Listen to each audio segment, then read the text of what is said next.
What's up, fellow cardlangers, and welcome back.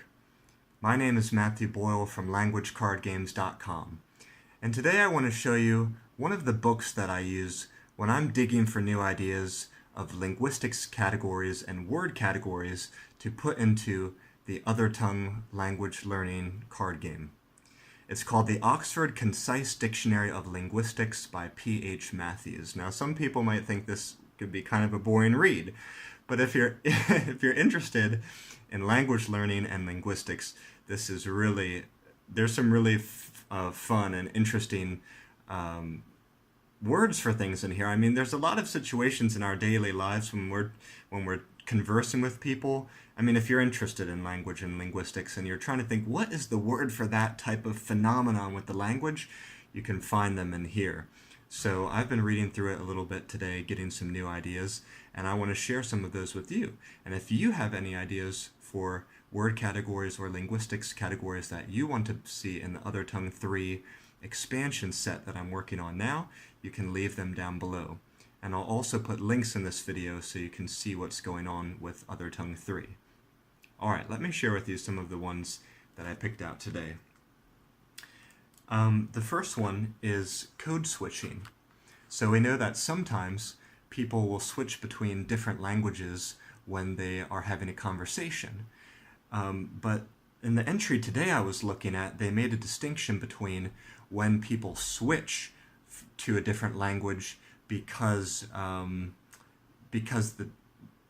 the circumstances have changed, or maybe the circumstances become more formal, and that kind of external situation dictates the change.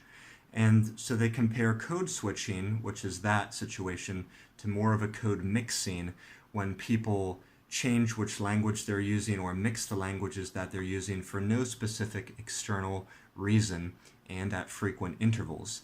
And that's something I find myself doing a lot as I get better and better with Mandarin and I speak with Chinese people on the streets, especially young people who know English, is we'll be mixing, and we live in Guangdong here, we'll be mixing Cantonese and Mandarin and English a lot. Whatever word or phrase seems to fit the feeling best will just pop out of our mouths.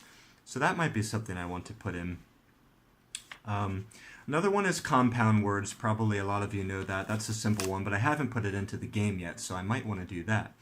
And a compound word is a word formed for two or more units, a word formed from two or more units that are themselves words. So like blackboard is made from black and board.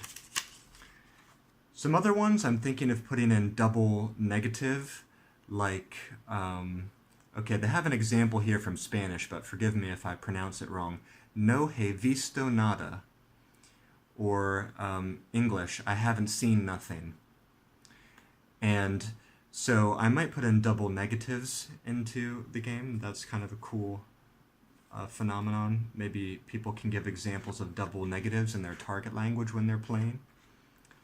And, oh, there's one more this was a word that I was searching for because I'm aware of the situation, but I didn't know what it was called. And I think I know what it means now. Or I think I know the name of this phenomenon now. A syncope, S-Y-N-C-O-P-E. That is the loss of an unstressed vowel in the middle of a word. And they put an example here for secretary. So where I come from, I grew up near Washington, D.C. in the States, and I usually heard people say secretary.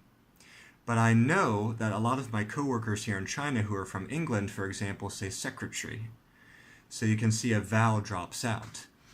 But I do know that I do this for myself for certain words, like, and I've taught this to my students, I've given them some examples. So rather than say interesting, I might say interesting. Or rather than say restaurant, I'll say restaurant. So a vowel is dropped out. And I never knew the word for that, but I think today I've hit upon it, a syncope, S-Y-N-C-O-P-E. So, you know, if you're interested in linguistics and language learning, a simple dictionary like this can really give you a lot of new ideas and feed your fascination. So I would recommend it.